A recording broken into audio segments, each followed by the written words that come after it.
Hey guys. This is part 11 of What If Naruto Can Level Up. Hit like and subscribe if you like this one, and also please check the author in the description. Let's start. We are pain, that's all.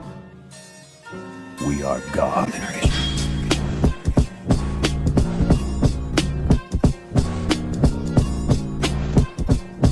Chapter 31, A Not South Easy Road. So fucking bored, Mako said for the 12th or 13th time today.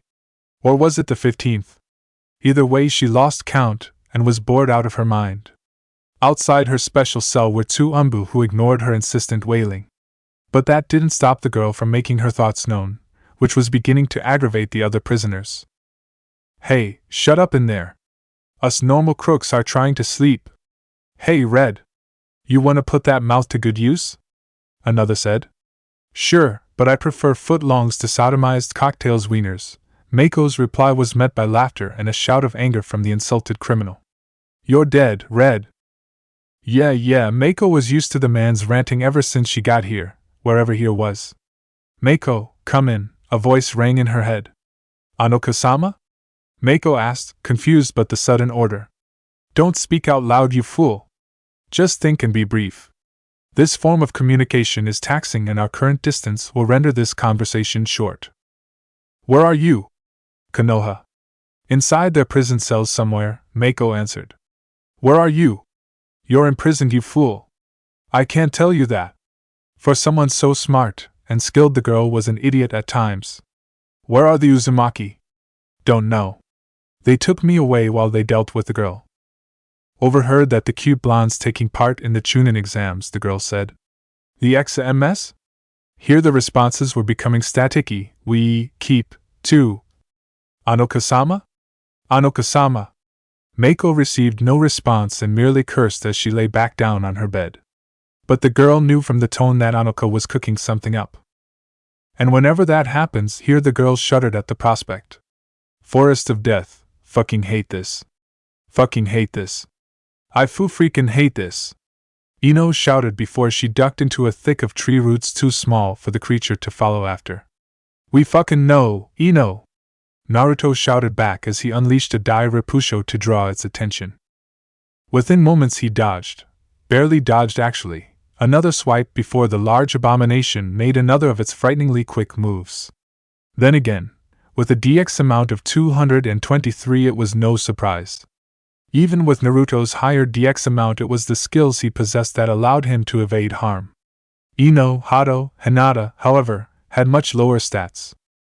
While Ino had speed-boosting abilities that made her the second quickest member, it wasn't by much, unfortunately.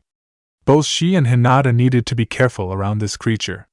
Currently their bout had gone on for approximately 15 minutes, with them only landing a few decent hits and being forced to block or dodge many more. All three of them had been forced to drink some potions to recover from the damage. Naruto, however, wasn't looking for a long drawn-out fight and had quickly formulated a plan to rid his team of the creature. Naruto wouldn't mind such a battle, but right now they needed to get to the tower before anyone else. A pissed-off Anko was a scary Anko. Guys, keep it distracted, Naruto ordered once more. Real funny! Ino shouted and dodged another swipe by barely a hair length. Whatever you're thinking, do it fast, Naruto. Bearcock. Hato agreed as he spun into a drill at the creature's exposed back. The act failed and Hatomaru was smacked away by the powerful scaly tail. The Nikin crashed hard into a tree and was left dazed by the move, but was otherwise fine. Hey, fucktard! Get you fat ugly ass away from my partner! Naruto followed up the insult with a Shishizenku, lion's battle roar, and effectively angered the snarling beast even further. Your taunting skill has gone up by, note to self, edit pop-ups, Naruto mentally noted, ignoring the pop-up and running away from the creature. The blonde dodged swipe after swipe and countered or blocked with his weapons. However, Naruto noticed a series of cracks that soon began to form on his kanabo. Fuck! Now of all times! He cursed. Naruto quickly learned that his luck went either way, extremely good or extremely bad. Burrawog! Deathclaw bellowed out another deafening roar. The power generated forced them back and forced them to cover their ears. giving it ample time to pounce on Naruto. Which was exactly what he wanted it to do. Fuinjutsu, Tsuchigamo Shibari, Sealing Technique, Earth Spider Binding. Naruto declared with a grin as an earth spider with various glowing characters appeared, wrapping its appendages around the creature and squeezing with bone-crushing force. The creature struggled against the sealing technique, but cracks quickly began spreading across the earthen-made spider nonetheless. At its utmost level, the Tsuchigamo Shibari was said to be one of the most difficult sealing techniques one could escape from. But Death Claw had some formidable strength in it, and the technique was barely at the halfway point of mastered. Suetun, Kudosueben no Jutsu, Water Release, Nine-Headed Water Whip. As the name implied, 9 tendrils of water with serpentine heads appeared and began to wrap around every available limb, and bit hard into the skin. While the struggling lessened, the biting attempts proved not as efficient due to the hard, thick skin Death Claw possessed. Ino believed she had just the cure for that, right? Reiju no Jibachi, Lightning Release, Thunder Beast's Electromagnetic Murder. Arcs of lightning flowed along the water whips and the serpent heads quickly changed into a hybrid beast. The increase in power did the trick and the bites proved successful in their attempts to pierce the flesh of the creature, which howled in anger and in pain. Naruto! Whatever you're planning, do it quick! This thing's not going down easy! Even with their combined binding techniques, the creature's resistance to their efforts was something to admire. Annoying, but it had to be admired too. And for the piece de resistance, Taja Bunshin Daibakuha no Jutsu, Multiple Clone Great Explosion Technique. Naruto declared, and the group watched as 9 Narutos appeared and charged at the bound creature. Scatter! Ino and Hinata didn't have to be told twice. Both cancelled their techniques and used the Shunshin to make a quick escape from the blast radius. But Death Claw acted quicker and destroyed a couple of clones with a swipe when it managed to break free.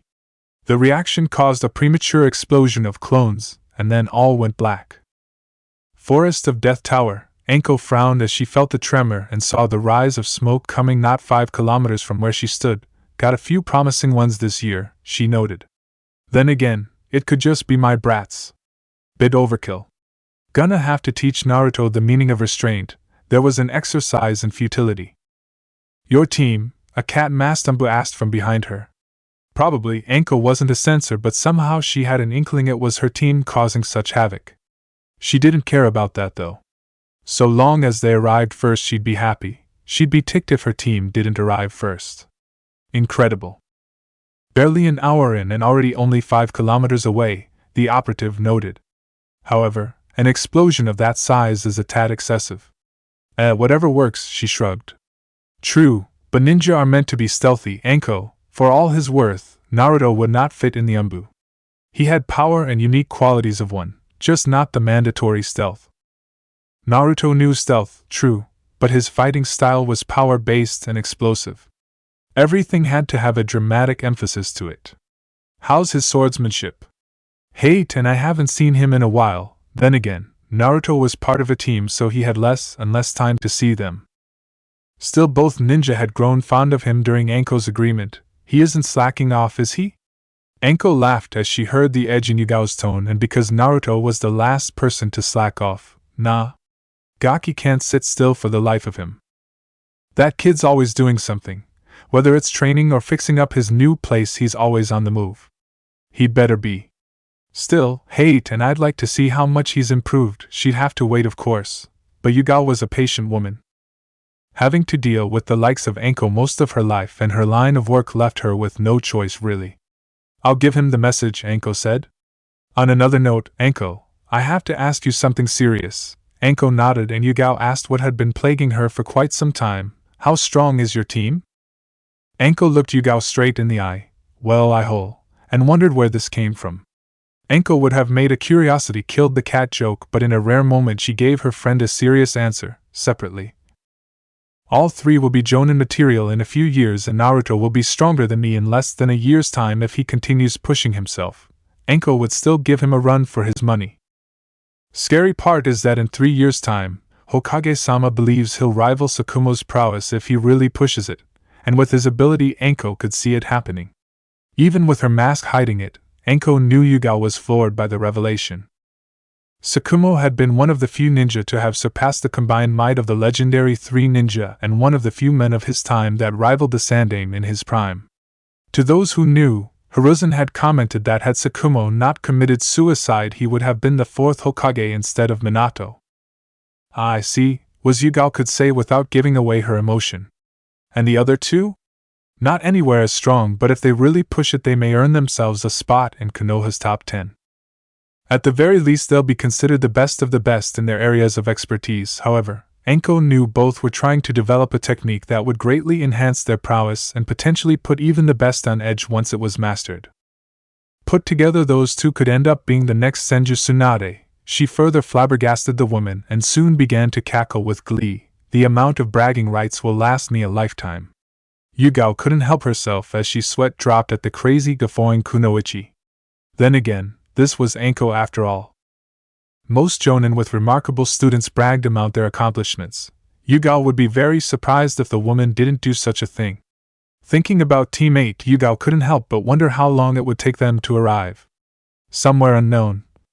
Ow, Ino groaned and winced before she checked her status. Aside from reduced health and lower CP levels, Ino saw nothing out of the ordinary. Good, nothing broken. Ino was satisfied and then began to assess her surroundings. Itai, Ino heard a feminine groan and spotted her blue-haired teammate. Ino-chan, are you alright? Could be better but no worse for wear. You? She asked. I'm fine. A bit sore though, the Hyuga told her. Have you seen Na? Hinata shivered and her face became flush with color for reasons unknown to her. Ino, however, quickly discovered the cause. HCNTBRTH. Hinata, the blushing and shuddering Hyuga looked at the smirking Yamanaka. I think he's the cause of your soft landing. Looking downwards, Hinata blushed even redder as she realized what Ino implied. Hinata was currently face-sitting the suffocating blonde. Hi CNTBRTH. Naruto-kun! Hinata shouted, embarrassed and worried at the same time. While Naruto was gasping for air, Ino couldn't help herself despite the situation and asked, So, how was your first C? Not a word. Naruto said to his fellow blonde, his face flushed with embarrassment, and other emotions not a word. Ino said nothing, but Natuto noted that damned smirk of hers remained nonetheless. Mina, where are we? Hinata asked, her former predicament forgotten. All around them the group saw old worn-down metal, caved-in passageways, and the smell of rot. Rot from both food, and of something else the group was unfamiliar with. It looks like an abandoned lab, Ino added in. Why would anyone abandon a lab? Naruto asked, arching his back to get the kink out. My guess, Orochimaru, was the Yamanaka's answer. Enko-sensei said he had a few of them here and there. Sensei suspected he had one in Konoha she didn't know about too. Place looks trashed though. Someone or something must have found it, and a fight started. Naruto and Hinata couldn't help agreeing with their teammate. The walls had the signs of cuts and deep gashes normally associated with swords and blades of wind. The group even spotted broken shards of glass of what they assumed to be vials. Nature was almost everywhere, so this must have occurred some time ago. Then again, the forest of death was no ordinary forest either. That mattered little when Ino realized something crucial. Shit! We gotta find an exit and quick. Why? What's the rush? Naruto asked, not sensing anything, and Hato didn't smell anything either, otherwise he'd have made a sound. Well, for one, that thing is still out there, weakened as it is. And second, do you want to hear Enko-sensei whining about how we didn't come in first? Knowing her sensei, Ino was willing to wager that the woman placed a bet on it with the other Jonin instructors. Oh shit! We gotta get out of here fast. The blonde was more worried about the latter than the former. Having the two scrolls was great and all, but they wouldn't do them any good down here. Easier said than done, Naruto-kun, Ino-chan, Hinata spoke, her bloodline limit visibly active. These walls may be old, but there's something in them that's interfering with my Byakugan. The girl winced and let up to avoid a potential migraine. Fantastic, Ino muttered dryly. Well, on to plan B. Whiskers, Hato, where's Hato? No one in the group said anything the moment they realized that the group Niken wasn't anywhere to be found. Fuck. Naruto cursed and made a large amount of shadow clones. With his current CP, he could make 100 clones with a good chunk of chakra and 200 with just enough to be stable and still pose a threat. Alright, boys. Scatter. Half of you find Hato, and the other find us a way out of here. The clones did as instructed and quickly began searching for a route out of the underground. However, not 3 minutes in did Naruto feel one of his clones pop, followed by another, and another one. We're not alone down here. Thanks a lot. You had to make it creepy, Ino cursed and drew her twin daggers. The girl couldn't help herself as worry began to fill her being. Unlike her fellow blonde, despite the perks of being his teammate, neither Ino nor Hinata fell under the full protection of the gamer's mind. What is it? It's not Death Claw, way too small and way too subtle. Whatever it is, it strikes from the shadows and it's very stealthy. Based on what he saw, Death Claw was more straightforward and less delicate in its approach despite its perks. Poor Gerg. That there is Death Claw, Naruto stated, feeling the walls vibrate and sensing the end of some of his clones. Shit. Oh, please don't say it, Ino knew where this was headed. Well, there's good news and bad news, Naruto began, ignoring Ino's groan. Good news is my clones found an exit we can take and Hato's there. The bad news you can already imagine. Can't you just use a bunch of great exploding clones and surround whatever it is? Ino asked only to receive her answer via a collapsed hallway. Right, never mind. As much as Ino desired escaping as quickly as possible, the girl wanted to make it out alive and in one piece instead of a pancake. It gets worse. My Kanabo is on its last leg, I'm afraid, Naruto admitted to the group. Can't you just repair it? Ino asked.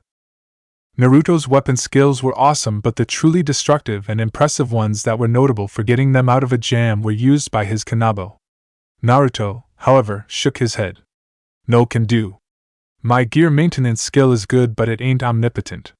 Each fix reduces the maximum durability by 10 and increases its degradation rate. Even at its current level, at best I'd only be prolonging the inevitable. A few more good blocks and maybe a dozen more hits are all that's left in it before it's no good anymore. Don't you have any other blunt weapons, Naruto-kun? Hinata asked him. Makeshift only from our time in the dungeon. And only a few of them, too, Naruto cursed. Enough talk, let's get Hato and get out of here. Elsewhere, where the fuck are they? A red-headed teen shouted. They couldn't have made it to the tower already, could they? A dark-skinned ninja with 6 arms asked no one in particular. They may be good, but there's no way they're that fucking good, the girl retorted. You're the team tracker.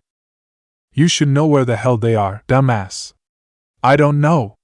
They just aren't, Tayuya. Kidamaru. Be silent, a voice spoke and both complied. Not out of loyalty, but out of fear. If Kimimaro wanted one of them to stop talking, there were only 2 options. Stop talking or face the consequences. The consequences were the reason why all 4 other members of the Sound 5 feared the last Kagaya. Why yeah, sure, Kidamaru said, sweat pouring down the back of his neck. Had it been anyone else, Tayuya would have told him or her to fuck off. Kimimaro wasn't just anyone. Even when his illness took its toll and forced him to be bedridden, the leader of the Sound 5 was still the strongest among them. After that it became the Sound 4 and Sakura became the leader and strongest member. The condescending prick, as Tayuya liked to call him, had gloated at that. That all changed ever since their master came back from his failed mission. Not that they would call it that out loud for multiple reasons. Though he didn't set out to do what he initially hoped, it was evident that Orochimaru had come back with a consolation prize that was just as good. Whatever it was ultimately allowed Kimimaro out of bed and made his illness much more manageable after a month, and there was even talks about it potentially being cured down the line if all went well. Kimimaro was fiercely loyal to Orochimaru. The ninja didn't tolerate any bad-mouthing, criticism, or second-guessing on anything the man did. He was also a no-nonsense kind of person, too, which meant what little things they could get away with Sakura as their leader no longer flied. The only decent thing about Kimimaro being back as leader was him putting the twins in their place. Orochimaru-sama said not to underestimate these 3. It's possible they have indeed reached the tower before we could intercept them. The laxness of your tracking skills since I left is quite appalling, Kidamaru. Much like your sense of decorum has worsened, Tayuya. The look in Kimimaro's eyes, while impassive and void of emotion, greatly unnerved the six-armed ninja and the red-haired kunoichi. Before the dark-skinned teen could explain himself, Kimimaro broke eye contact. Move out. We've no time for petty excuses. We do as instructed. We find our scroll and make for the tower. Failure isn't something our master tolerates. On that the other two ninja could agree, and with that note being left in the air, Kimimaro vanished and both his teammates released a breath neither knew they were holding. This fucking blows, Tayuya said, and Kidamaru agreed. While Orochimaru left the Sound Five to their own devices for the most part, Kimimaro was strict and demanding of his underlings. For that's what they were to him, his underlings.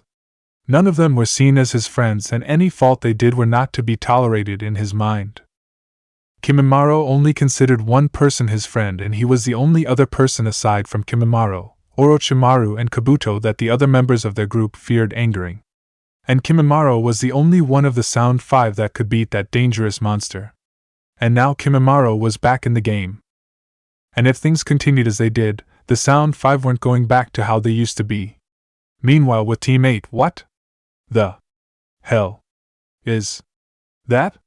Ino accentuated each word as she looked upon the strange creature. Let's see, Naruto muttered.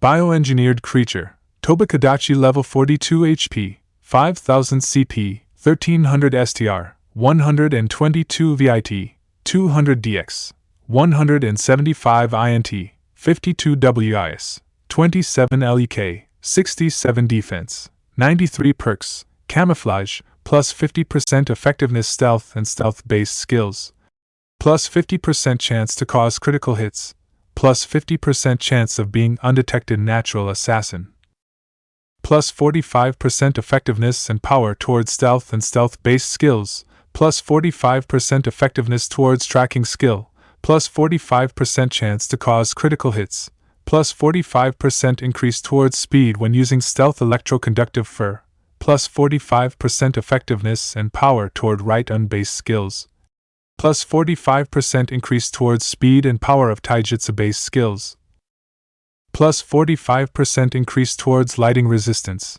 plus 65% chance to cause paralysis status effect, minus 45% decrease towards water tolerance. Description: a bioengineered chimeric-like creature that lives in the abandoned lab of Orochimaru. The creature is known to use its environment and swift and nimble body to quickly end its prey with a series of unique and unexpected attacks before it has time to react. Its unique fur picks up static electricity on anything it touches, which it then uses for various purposes. EXP earned?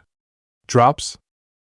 And I thought Enko-sensei was messed up. It was clear Orochimaru was on a whole other level of mad if his pastimes included making these things. The creature's face resembles a colubrid in appearance with grayish-blue scales covering its slim squirrel-like shape. On its back were patches of white fur as well as a bushy tail covered in rows of spikes. Its front limbs also had a few spikes. Looks like the squirrel fucked a snake, Ino muttered. Ino, now's not the TI. Oh hey, you're right. Imagine that? I thought it would look way different, Naruto added in. Wait, you've thought about this before? Who the hell thinks, what would you get if a squirrel and a snake got together and had a baby? Ino asked incredulously. I get bored. Sue me. Not my fault, I have an active imagination that's been known to pull your ass out of the fire, Naruto countered. You really need help, Naruto, a deadpan Ino told her teammate. Says the sadist queen of Konoha in training who can mind-fuck the hell out of people 7 ways to Sunday into her own personal bitches, Naruto argued back. Meanwhile, the creature was left confused by the bantering of the two humans/meals before it. The distraction allowed Hinata to use her rosary of the wandering Miko to hide her presence and edge her way towards Hato. Unfortunately, her plan was all for naught as the Niken woke up, spotted the Hyuga, barked loudly enough to gain the creature's attention, and exposed Hinata. Hato, you dumbass! Ino and Naruto both shouted, angered by the Niken blowing their teammates' cover. Both moved in quickly and grabbed a hold of the creature before it could react, which was only barely. Naruto's arms wrapped around its head and neck, while Ino dug her daggers deep into its leg to impede its movements. A series of clones were quickly created, all 7 of them proceeding to smash their kanabos into the creature's form in order to quickly end the beast. They didn't get too far as the pain was felt. Arcs of lightning flowed off the creature's form, and Naruto and Ino were unfortunately too close to evade the unexpected move. The clones were unable to handle the pain and were destroyed due to intense electricity. The suddenness of it caused Ino and Naruto's limbs to stiffen and go limp. Both fell to the ground like a sack of potatoes. Warning! Paralysis status effect in effect. Paralyzed for 30 seconds. Oh, fuck off! The 2 blondes couldn't believe their luck. Poor Gerg. Scratch that. They really couldn't believe their luck.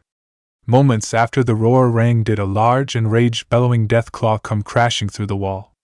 Stone and metal were thrown everywhere, and Naruto and Ino were unfortunately struck. Oh shit, oh shit, oh shit, oh shit, Ino panicked as she saved the wickedly clawed creature. In their present state they were easy pickings for both creatures. In some they were fucked. And not just ordinary fucked. Royally up the ass without lubricant, and no amount of money would save you fucked. Spotting the downed kunoichi, Ino felt her heart stop as Death Claw pounced and raised its claw for a killing blow.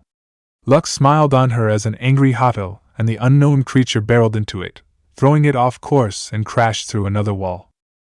Hato, Naruto called out, and was forced to grunt and plant his feet into the ground with chakra as his Ninken's flying form came at him. You okay, buddy? Arf. The once again small Niken barked. But Naruto saw that Hato's HP and CP were low.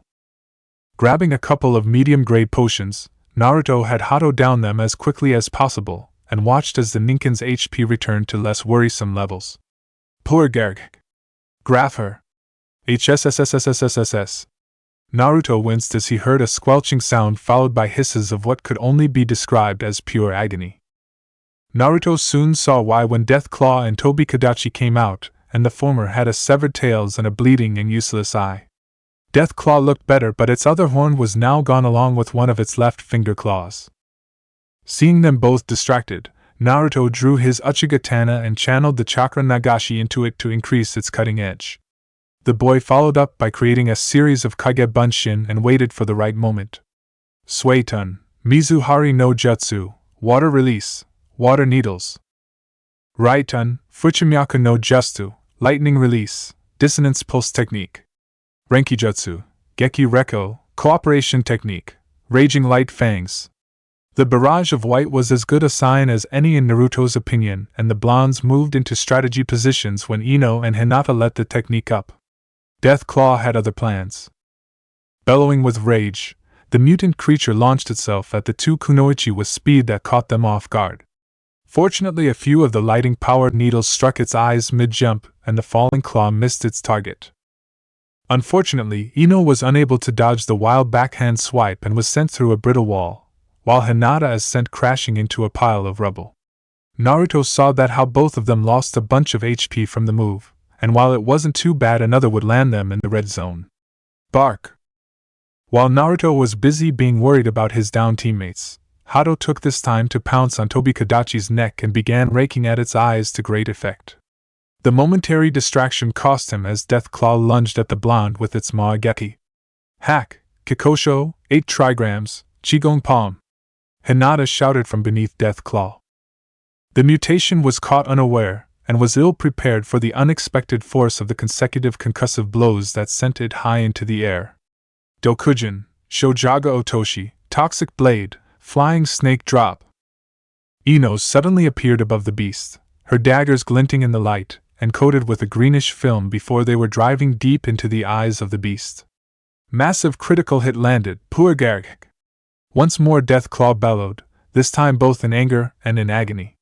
Sizzling was heard and fumes were seen coming out of the wounds. Shinigami no Kajikoku, Death God's Shadow Strike. As one, the 9 clones and the original swung a series of painful slashes at the beast's exposed back. 2 were dispelled by Death Claw's wild thrashing, and 1 missed its mark but managed to sever the left claw at the elbow. By now the creature was on its last leg. Ino, Hinata, help Hato! I got this asshole, Naruto ordered, and both kunoichi complained. Drawing 2 of the Fuma Shuriken he acquired from Jiraiya, the 8 remaining Naruto jumped high into the air, threw the deadly shuriken, multiplied them by 5 and watched as 80 deadly flying projectiles descended upon the struggling creature. To finish it off, Naruto had his clones use their remaining chakra for a futon, Repusho to enhance the deadliness of the already lethal stars. The sound strategy ended in their favor as only a few of the deadly projectiles bounced off the tough hide while the majority of them found their mark. Ultimately, the wounds and negative status effects it was suffering from proved too much for Deathclaw. The creature shuddered for a moment and roared out in defiance, but the sound was feeble, and the creature fell and perished into particles of white. Finally, that took forever, Naruto thought, and out of the corner of his eye he saw the other creature disappear into particles of light, too. But in addition to that, what's with the don't know? Don't wanna know. What I do know is that I need a shower, big time, and I don't want to talk about it, the blonde practically growled as she tried to rid herself of the slimy green and pungent film. The film had coated her when she went through the wall, and Ino was lucky it wasn't causing any health problems. Seeing that his teammates and Niken were fine, Naruto passed them a couple of health potions before he took a look around. Much of the room was trashed either from the battle or due to years of neglect, and whatever the creature did to turn it into a nest. Still, it couldn't hurt him to look around and see if there was anything useful to use. Orochimaru of the Sannin was a twisted bastard, but the man was hailed a genius in his field. Whatever was left could hopefully be used against him. The cause wasn't an easy one to fulfill since much was decayed or trashed beyond salvage, but managed to find a scroll that was in good enough shape underneath one of the overturned furniture. Opening it up, Naruto furrowed his brow as he tried to understand what it all meant. Hey, Ino. What's all this, Abu? Naruto asked. Ino glanced over and promptly took the scroll out of his hands as she gave it a quick read. Notes, scribbles on poisons and some pretty nasty ones, too. Some of them are too complex to make out properly at the moment, Ino said. Toxicology level too low. Unable to learn recipes, increase toxicology skill to expert to learn 3 new recipes, increase toxicology skill to master to learn all 5 recipes. Well, that's convenient, Ino muttered and stored the paper away in her inventory box. Find anything else? Nothing. Everything's decayed or destroyed beyond hope of salvage, Naruto told her. Too bad, one would think the lab of a former S-rank ninja would have more to offer. But years had passed, so finding at least one salvageable scroll was a win in her opinion. Switching her attention elsewhere, Ino looked at the dropped loot.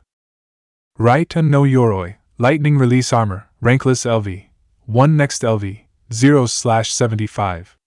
CP usage varies on time and actions used. A technique that is similar to the Shunshin but instead wraps the user's body in a layer of lightning chakra which, instead of being used offensively, though it can be with proper control and experience, is used to electrically stimulate their nervous system. The technique speeds up neural synapses reaction time and pushes physical prowess to greater levels along with allowing for incredible speed.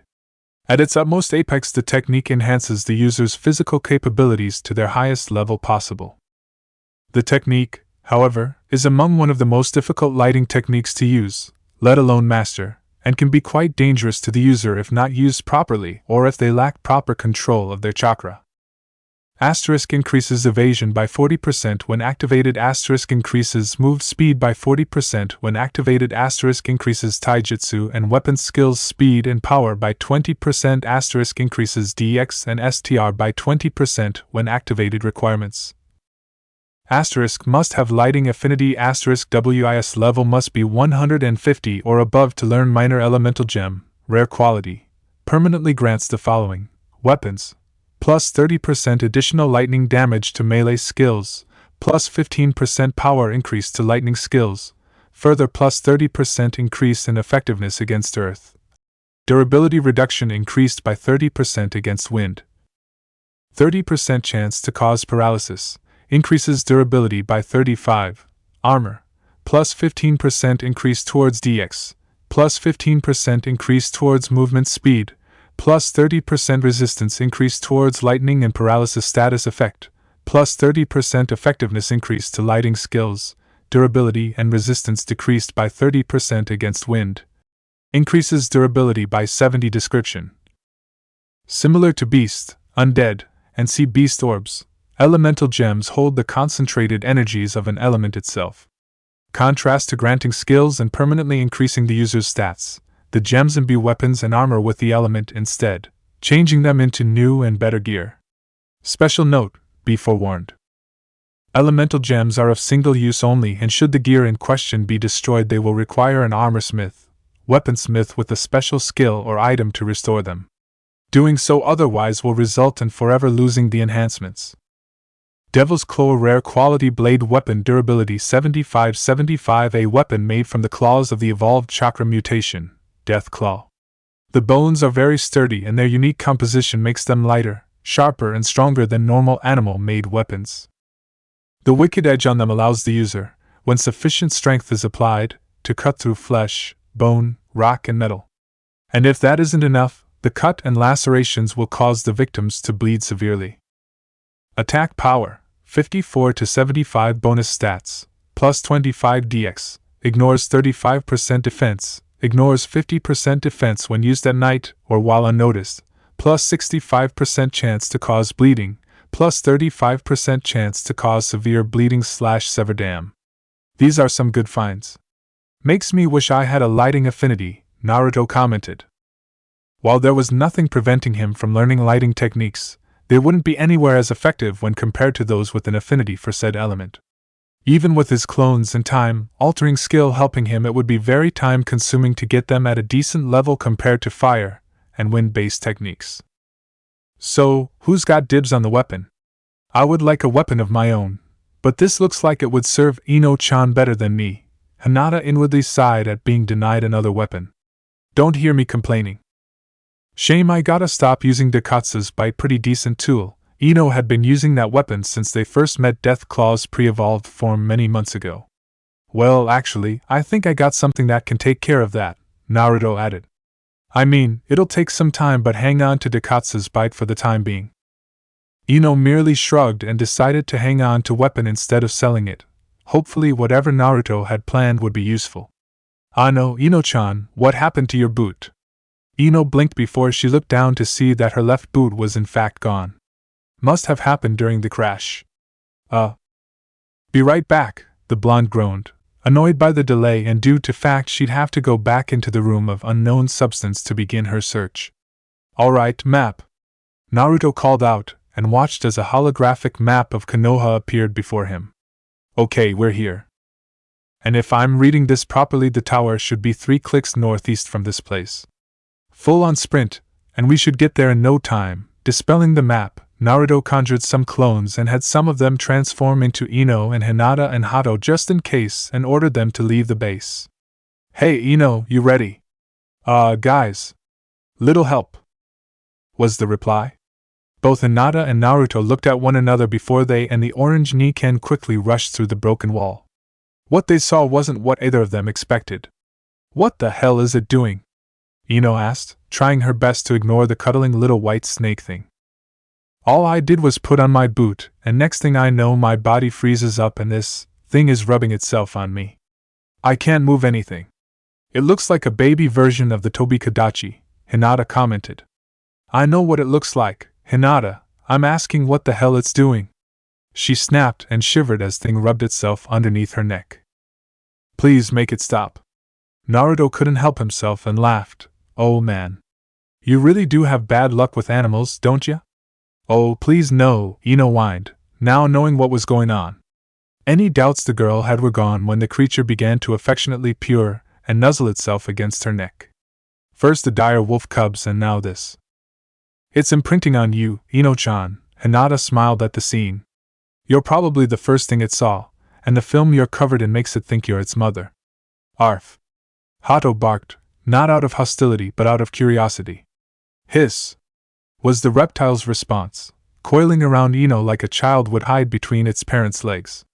Fuck. Forest of Death Tower, Anko blinked as she looked at her team. They had arrived first. She know they would, and lucky them their asses wouldn't get tanned. But the woman couldn't help herself as she gave them a look over and her gaze landed on the small blue-white serpent creature. Guys. What's that? Ino's baby, Naruto quipped. Not funny. Ino shouted even as the snake squirrel thing continued to rub its head against her head. Its scales were surprisingly soft compared to Midori's rough ones. Luckily the paralysis was gone, though how it was done she could have gone without. I mean, what the hell is it? In Anko's professional opinion it looked like the horror/love child of a drunken night between a squirrel and a snake. Yeah, well, we did find him in one of your crazy mentor's old labs. No, he wasn't there and the place caved in when we ran into our old friend from Training Area 9. Don't ask, please. I just want to take a shower and get this day over with. Where are they? Ino asked.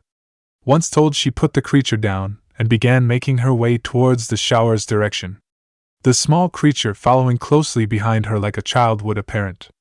Imprinting? Anko asked Hinata and earned a nod. Well, congrats, Blondie, she called out. Fuck you, was Ino's echoed response, was followed by a hiss. My little sadist is growing up so fast, Anko sighed. Doesn't that mean you're getting old? Naruto barely blinked before several dozens of kunai and shuriken flew at him with the intent of slicing him to ribbons. Each one missed, but the suddenness and fatigue he felt required all the speed his tired form could muster. By the end of the barrage, Anko had a seriously false sweet-looking face as she told him, "It is so important for your future and the future of Hinata's babies that you don't finish that sentence, Gaki." Hinata blushed mad at the thought. Normally one would expect them to say such a thing before they started throwing deadly metal projectiles at their person. However, none of them were Mitarashi Anko. Yeah, well, what happened to you? Naruto deflected. Anko's clothes were littered with cuts and her HP levels were down by half. Can't say. Despite wanting her to, Anko was ordered to remain silent on the matter.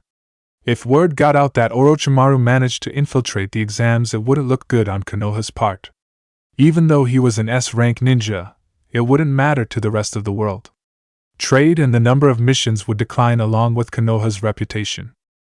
Other villages would use this information to their own benefit, and the exams would possibly be cancelled if Hai no Kuni's daimyo was pressured enough. Quite a few ninja were from prominent families and heirs from powerful clans were partaking in the exam this year. Okay, whatever. So, what now? We're here and we finished the second part. What next? Now you wait. So, we're stuck here? Naruto said. Afraid so, Gaki. Once you're here, you're not to leave unless the Hokage grants it. Better settle in, cuz it's... Wait, what am I talking about? You're gonna dungeon crawl to kill the boredom, aren't you? Maybe. Naruto's mischievous glint in his eye betrayed him. Ah, fine. Just do me a favor and don't do anything before the last day. I got a wager, and I don't want to lose cuz my student did something stupid before the matchups. Matchups? Hinata and Naruto looked at one another, and then back to a nervous and sweating Anko, who just realized her fuck up. Shit. Okay, bye. Was all Anko quickly said before she disappeared just as swiftly in a puff of smoke and leaves. Hoping no one caught wind of that. Moments later Hinata excused herself and headed towards the showers as well. Left alone, Naruto and Hato made their way to the rooms that were being used for the exam. While small, the rooms luckily enough were individual and there were enough of them to accommodate 30 people per floor. Contemplating on what to do next, Naruto took out the chest he found in Nami no Kuni's dungeon and began to fiddle with it to pass the time and figure out his next move. Dungeon crawl is on hold for now since we just came out of one yesterday. The blonde would have to wait a couple of days before he could go back in. Guess I can improve some of my skills till then, maybe even come up with a few new ones. The latter was a bit more difficult. Much of the techniques Naruto knew were based on pre-existing ones, so tweaking them into something else wasn't as hard compared to coming up with something original. The sexy no jutsu itself took him over 2 weeks to master, but it was basically just a henge of nude woman with wisp of smoke strategically placed. What else is there to do? Naruto wondered. Even with his shadow clones and his dungeon time manipulation, creating a new and a truly effective technique would take too much time. Naruto wouldn't be able to master them quickly enough for them to be of good use with either within 4 days, especially when he hadn't been taught on how to properly create them. His more original techniques were guesswork and on the fly than anything, and Naruto wanted to avoid the former path. As he continued to ponder on what he could do before the 5 days were up, Naruto heard a click, rousing Hato from his nap momentarily before he put his head back down. Lockpicking skill has increased to level 25, chest unlocked. Finally, Naruto was starting to wonder if he'd ever get the damn thing open. A couple of water techniques. Oh, B-rank ones too. Hinata's gonna love these. It would be a good consolation prize since she didn't get a weapon. The blonde set them aside for now and continued to rummage through the chest. Rusted junk. Jewels and, that's useful, he muttered. Minor ring of the swordsman armor/accessory, a small silver band with a sword engraving and seals of unknown origin. Wearing it increases the proficiency of sword techniques and even offers a small form of defense along with reducing the amount of chakra needed for them. The ring's effects are stackable with similar rings. Bonus stats: +1 defense, +15% increase in effectiveness, speed, and power towards Kenjutsu-based skills, 15% decrease in CP towards Kenjutsu-based skills. The ring was a pretty decent prize. Not great but not useless either. But the parchment below it was the real prize. Secret Teachings of Goro Nyuto Masamune, Part 2 of 4, 1/4, Incomplete Scroll Details, Part 2 of the legendary scrolls that hold the secret smithing methods of the world's greatest swordsmith. By itself the scroll is no better than an ordinary scroll. However, when combined with the other 3 missing scrolls, the instructions will grant one the ability to forge the best of swords along with showing them how to forge the best of chakra metals. Naruto could only grin. 1 done, 3 to go. Sometime later, Temari grunted as she peeled off her sweat-covered clothes and stored them away in the kunoichi locker room. While the dormitories were individual, the showers in the Tower of Death, while separated by gender, had to be shared by the local and foreign teams instead of getting their own separate facilities. Not that it really mattered to the Suna kunoichi. Water was a very prized commodity that many in Suna believed was taken for granted by the other countries. Suna's resources, water especially, were carefully monitored. Even though she was the Kazekage's daughter, an eldest child, she couldn't afford to be wasteful. Showers and baths were timed and seen more as a privilege than an actual comfort. Here, however, Temari could afford to be greedy as she was no longer in Suna. Here, away from the prying eyes of her team and fellow ninja, she could allow herself to indulge.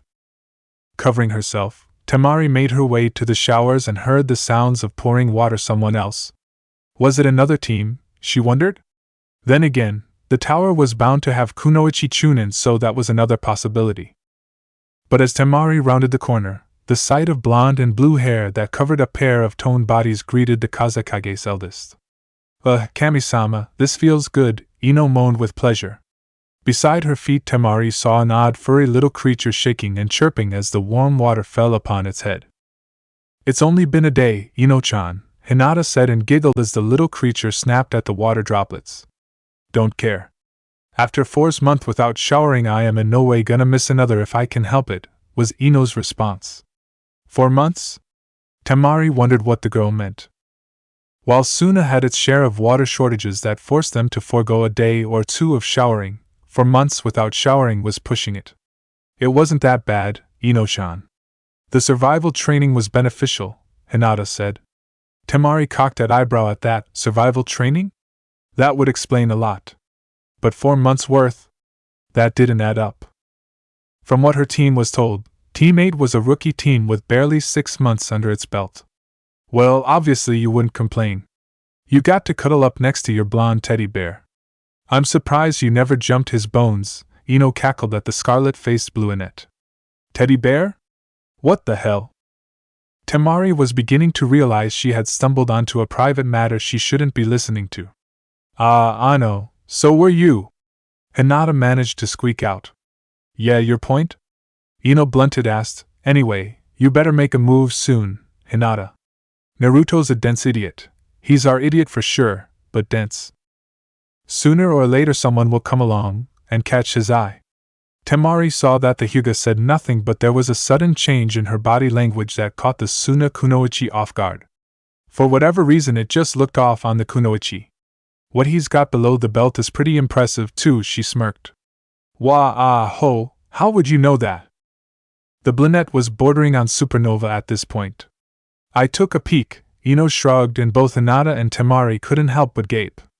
Then again, I could be fibbing. Or am I? She smirked even more. This girl's got problems, Temari lowly muttered. However, the details about Naruto were appealing, to be honest. The blonde-whiskered ninja was certainly good-looking.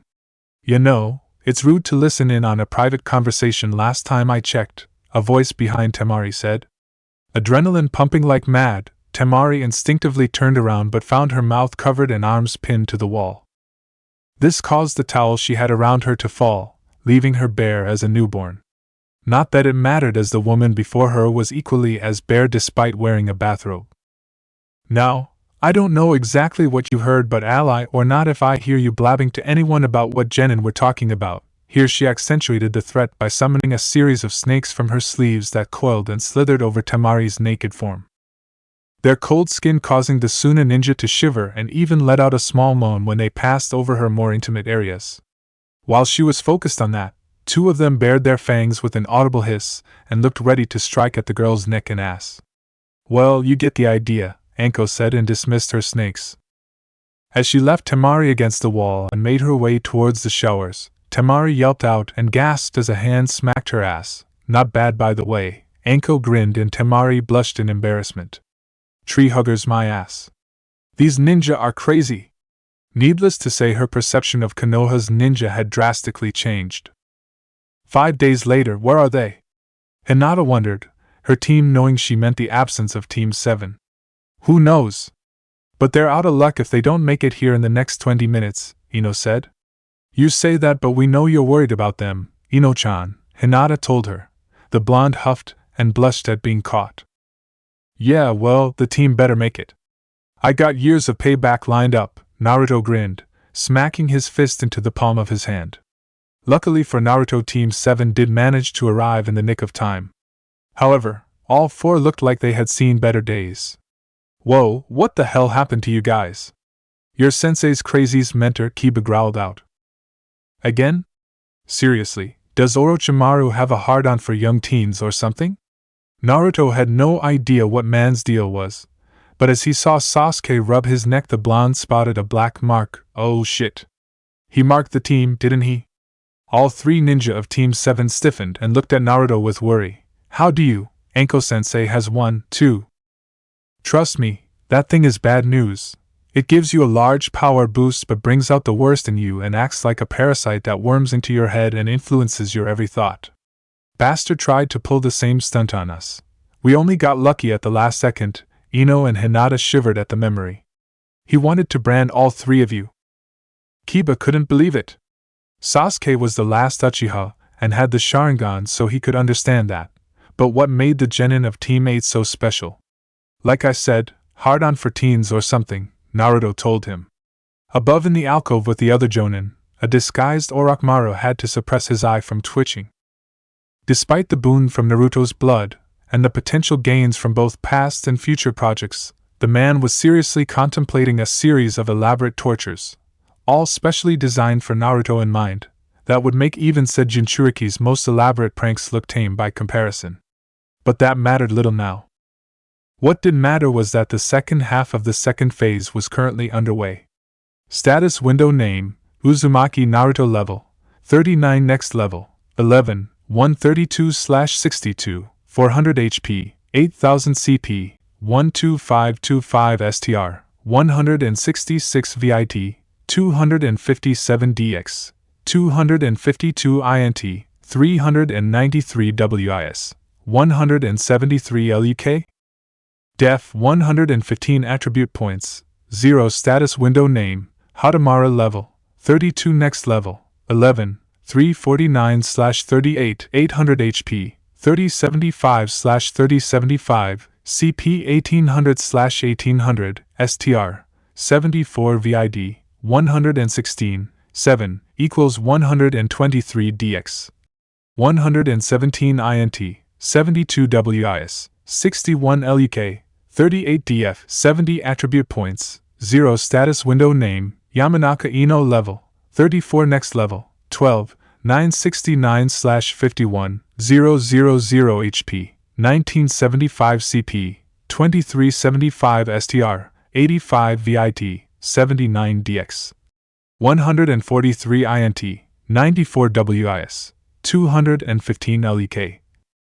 33 DF, 65 stats, 0 money, 795,460 Rio, $79,546. Status window name, Hyuga Hinata level, 34 next level, 15, for 71/51, 400 HP, 3125 CP, 2525 STR, 53 VID, 125 DX, 169 INT, 101 WIS, 237 LUK, 35 DF, 70 money, 1,178,456 Rio, $117,845.60. Stats, 0.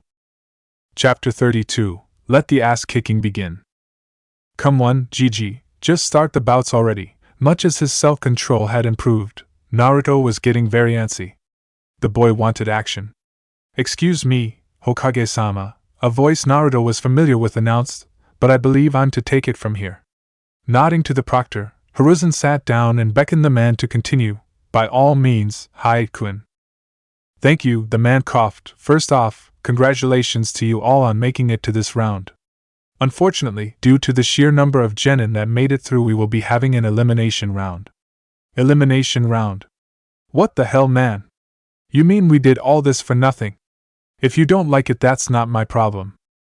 In a month's time, clients of various influence will arrive. Lords, daimyo, merchants, and traders will see the best of the best the hidden villages have to offer. Their importance to a village's thriving is paramount, and many can't afford to be away from their posts for too long. We have 33 genin here at the moment. If all of you were to fight, it would take up too much time. Thus the need for an elimination round. Naruto heard a few of them curse. Actually, Shikamaru being the lazy bastard that he was, sighed in annoyance, and guessed a few of them had been hoping for an easy pass to the final round. Now, before we begin, is there anyone here that wishes to back out? Hade asked. Many of the genin looked at one another, but only one raised their hand. Kabuto-kun? Hinata asked. Sakura looked at him, too. Bad luck once more, I'm afraid, Hinata-kun. I barely made it at the last minute, and my reserves are very low. Even with my medical skills, I'm incredibly tired, and I can't hear too well out of my right ear due to my latest scrimmage. It's taking me a great deal of effort just to stand, and any medical supplies I had were lost on the third day. Unfortunately, Kabuto sighed with exasperation, the cursed genin indeed. Sorry, Yoroi Misumi, I'm afraid I'm out of this one. Maybe next year. Assuming we're still on the same team, Yoroi remarked. True, Kabuto said, and began making his way to the stand where the other jonin looked. Naruto frowned as he looked at the genin, and muttered a quick observe on his retreating form. True to his word, Kabuto did have negative status effects, and his CP and HP levels were pretty damn low. Whether it was to fool them or honest to Kami injuries, Naruto had no idea. Very well. Since Genin Kabuto has forfeited his chance to proceed further, the matchups are now even with 32 genin remaining. Once you see your names on the random selector come down, you will fight only when I say so, and you'll stop when I say so. Break those rules and you risk being disqualified. Any interference by a genin's teammates, or their jonin instructor during a match will result in said genin being disqualified. A match will also be called if a genin states they forfeit. As he finished, a large screen soon began to lower on the wall in front of them. Before their very eyes, the contestants watched as the first name appeared. First match will be Haruno Sakura of Konoha against Yamanaka Ino of Konoha. Hate declared and ordered everyone but the contestants to clear the floor. As they reached the stands and stood next to their jonin instructors, Naruto felt sorry for his former crush. Unless Sakura developed and mastered a series of unique skills, this fight was going to end one-sidedly. A quick use of observe showed him that Sakura had in fact only gone up 5 levels, the last level up being very recent, though her WIS levels were very high. Your girl's going down, Kakashi Anko announced, confident that her future apprentice would make quick work out of the pinkette. You sound so sure, Anko, Kurenai told her friend. Duh. Pinky just got here and she's banged up pretty good, Nai-chan. My team was the first to arrive, and on the first day, she smirked some more. Kurenai frowned, but inwardly she was a tad worried. I'm surprised they let you proctor in the first place, Anko, Asuma said, conflict of interest and all. Please. Much as I'd do anything to win, I ain't petty enough to give my team an edge in something like this. If they win, it's 'cause of my mad training skills. Her team had other thoughts on the matter. More like crazy. Bats hit nuts. Inhumane. Arf. I fucking hate you for so much right now, Anko muttered, vowing to make her team pay for that. Pretty sure the overcompensating swordsman hates you more than you do us, Anko-sensei. Naruto nodded to a glaring Zabuza. Anko merely looked at him and barely give him the time of day. His ass is probably still sore from the pounding I gave him. Fucked him up good, she smirked. Zabuza's eye twitched at the double entendre and he was sorely tempted to bifurcate the snake mistress. The man's attention was drawn elsewhere as Hade began the match. Ready. Hajime. Hade declared. Ino wasted little time getting up close and personal. The blonde kunoichi lashed out with a kick that caught Sakura in the midriff and sent her sprawling. Had it been Ino's full strength, the likelihood of Sakura being out for the count would be high, but Ino didn't want to break her former friend's ribs. They were still comrades, and she didn't want to show off too much of her strengths. Sakura, to Ino and teammates' surprise, managed to get up rather quickly despite holding her stomach and wincing. Sakura's got an earth affinity, Naruto noted. And if memory served him, earth was a dead useful element for defense. Some of the minor techniques were capable of increasing one's durability and defense from certain blows. Then it's a good thing Blondie's got a lightning affinity, Anko muttered. Anko watched as Ino dodged a series of kunai and shuriken that were thrown at her with relative ease. The woman became momentarily worried when Sakura threw 4 shuriken that suddenly turned into a dozen each, but watched as Ino performed a series of dodges and acrobatics that put even a cat to shame. Despite her natural grace, the Yamanaka had taken Anko's contortionism lessons pretty hard at first but quickly turned out to be a natural. Bunshin Shuriken no Jutsu, clone Shuriken technique, Hinata named the technique. It was an advanced but relatively useless technique that was taught in the twilight years of the academy. But the distraction was apparently enough for Sakura. Right-un. But the blonde stopped suddenly to the intrigue of many. Genjutsu? Naruto surmised. It made sense though. With her perks and WIS levels, Genjutsu was the perfect skill for Sakura to use. And unlike him, Ino and Hinata weren't immune to the effects of Genjutsu. Indeed. We were short on time, and since Sakura lacked the physique for taijutsu and the necessary chakra levels for truly effective ninjutsu, I asked Kurenai to instruct her when she had the time. Kakashi was not surprised by how well she took to the art. Genjutsu was a skill few mastered because of the large amount of control it took, which in itself took a great deal of time to accomplish. Genjutsu was often disregarded unless one had a natural knack for chakra control and a flair for creativity. An advantage of having lower levels of chakra most of her life allowed the pink-haired kunoichi to develop a very close field to her chakra. Unintentionally, control came even more easily to her as a result. How good is she? Anko asked her friend. Kurenai, however, merely smirked rather than answer. You'll just have to wait and see, Anko. Bitch, Anko countered with any true bite and looked back at the arena. I'll admit, forehead, this is pretty good. Here's the thing though. Genjutsu is only as good as its caster, by how skilled its victim in breaking it, and the more chakra one has the harder it is to manipulate in order to trick them. Sakura frowned in agreement. Her levels were very low, and it took much of her concentration to keep Ino from breaking her control over said illusion. Sakura was good and had greater chakra control, but Ino had much more chakra and was decent at chakra control. The advantage would turn into Ino's favor if Sakura didn't quickly capitalize on her current fortunes. One of the problems with Genjutsu was that once a person realized they were in one, especially the lower tier ones, it reduced the psychological stress they felt, making the illusion they were put under even less effective. Sakura was skilled enough to make certain Ino wouldn't be able to move, but it took a great deal of concentration and was quickly draining the kunoichi of her remaining chakra.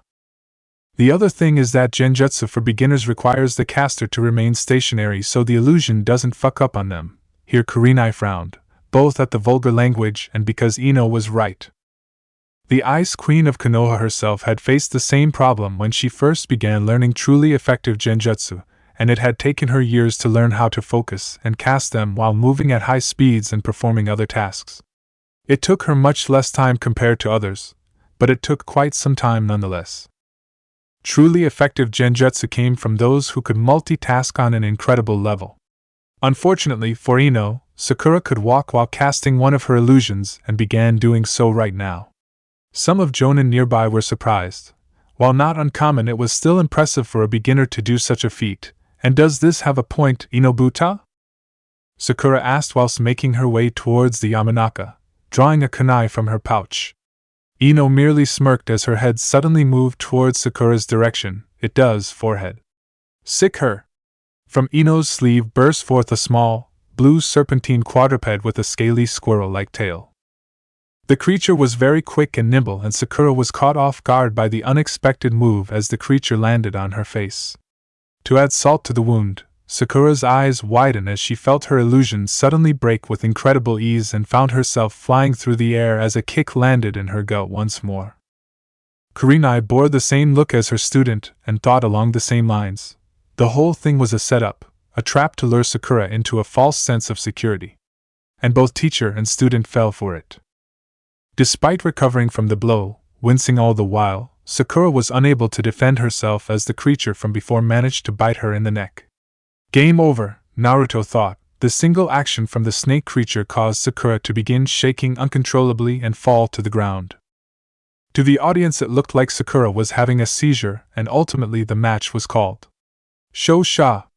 Yamanaka Ino! Hate announced while the medical team made their way to the battle ring.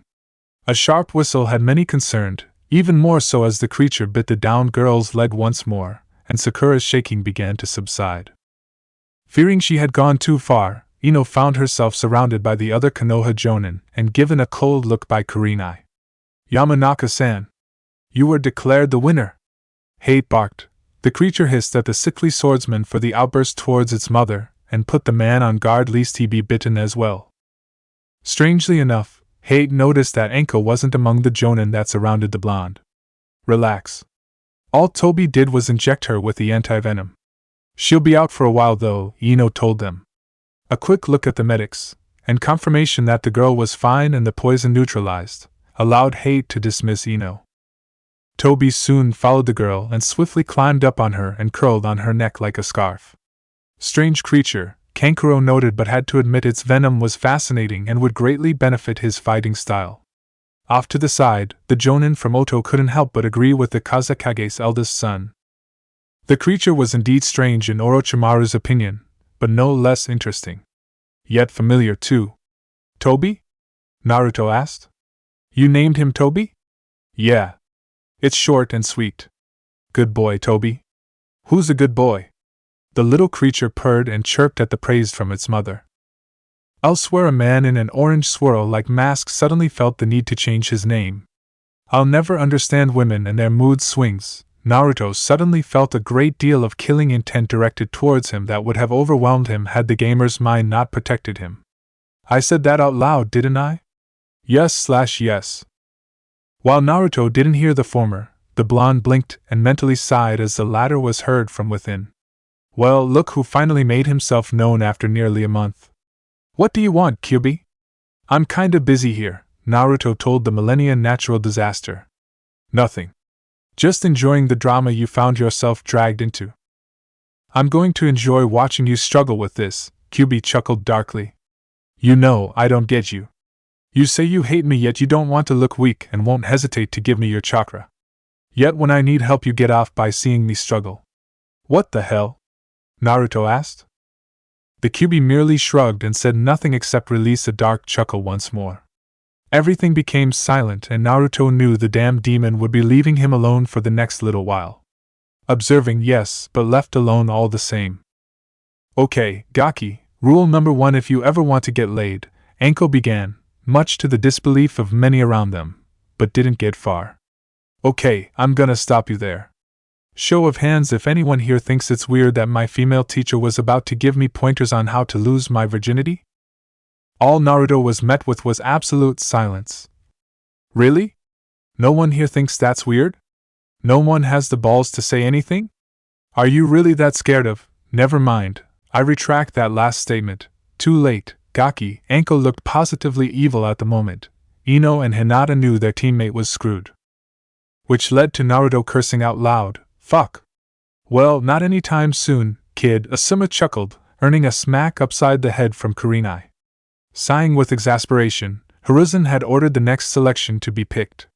Within moments a name appeared, Inuzuka Kiba of Konoha against Ni Samui of Kumo. "Yahoo, let's go, Akamaru." Kiba whooped and rushed to the arena with his partner. Samui, by contrast, was more efficient and methodical as she made her way down. "Any bets on who will win?" Ino asked her teammates.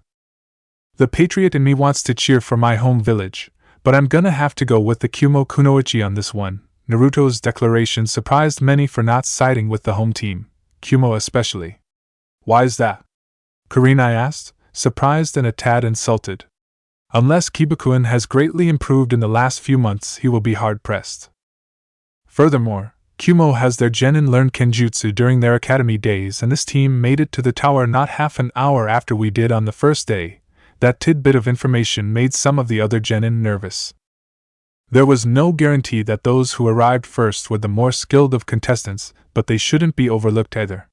Team 7 also arrived at the last minute, and their members are tired. And Kiba-kun just told Akamaru to stay put. Hinata pointed out her well-thought points. Kurenai couldn't find fault in her former ward's logic. She really has blossomed under Anko's training. More than she ever did with me. It was a sad reality, and a slap to the face if she was honest. If any doubts remained about Hinata bettering under the Genjutsu mistress's tutelage than Anko's, they were gone now. Much like Naruto, Hinata had improved in months than the years she had with Kurenai. The woman was forced to acknowledge that Anko was right. She had been coddling the heiress. So Kiba's chances of winning? Anko broke Kurenai from her thoughts. A bit on the slim side at the moment. They'd be better if he was using his Niken. Naruto wasn't surprised by the Inuzuka's arrogant and incredibly dumb decision. Unless he's got a move up his sleeve I don't know about, then the chances of this fight being Kumo's win are high. Kiba's level had increased a lot more than Sakura's and his stats were better than before. However, Samui's levels were still higher, and unlike Kiba and Akamaru, her CP, HP, and fatigue levels were at the most desirable level. Looking over to Samui's team, Naruto spotted her teammates, and whom he assumed was their Jonin instructor. His observe had him worried as he looked at her. Status window name, Ni Yujito Elite Shinobi level? Black market bounty, 81 million Ryo HP? CP? STR? Vit? Dex? Int? Wiz? Luck? Death? Special perks, : perks, : stats? Details? So an instructor with the elite shinobi class on them. Great! Only a few Jonin here such as Kakashi, Guy, and Zabuza had that special classification. This meant the genin were trained by one of their village's best of the best. And with a bounty that high, Naruto surmised that said instructor was a powerful one. There was no guarantee the students would be powerful based on that alone. Team 7 was an okay team, and while Kakashi was a great shinobi, for he, too, had the elite shinobi class, his teaching skills could be way better according to Anko. Hajime. Kiba wasted no time. The cocky young Inuzuka clan heir shot at the blonde with speeds that some had difficulties keeping up with. Samui, however, having been taught by the champion of Kumo, Kyuubi, having a Jinchuriki and accomplished Jonin for a sister helped, too, and his unorthodox and no-hold-back teaching style enabled her to keep up with the Pharaoh boy just fine. Each swipe was dodged, ducked, jumped over, and in a few cases she lashed out with a punch or kick that sent Kiba sprawling. As the match went on, Asuma frowned. The act was something that was noted by Kurenai. Asuma? What's wrong? That girl's fighting style, it's like Shikamaru's, he muttered. Indeed, for while there were some noticeable differences, the Kumo Kunoichi's fighting style was very methodical. Each maneuver she made was carefully calculated. Each miss of Kiba's attacks were only by a few inches, and every counter was strategically landed on areas that would impede Kiba's movements or hamper the effectiveness of his attacks. And she hadn't even drawn her tanto yet. That girl is no ordinary genin, the son of the Hokage said. Obviously. Samui was the top genin of our year and she skipped a year, too, Karui told them. While skipping years was not that uncommon in some villages such as Konoha, Kyuumo's requirements were much more strict on their genin for who could and could not skip a year. Top genin? Chuji wondered. Kyuumo's equivalent of Rookie of the Year, Kakashi informed Team 10. His eyes were much more focused now on his student. The way she moved already had Kakashi on guard, the way she fought even more.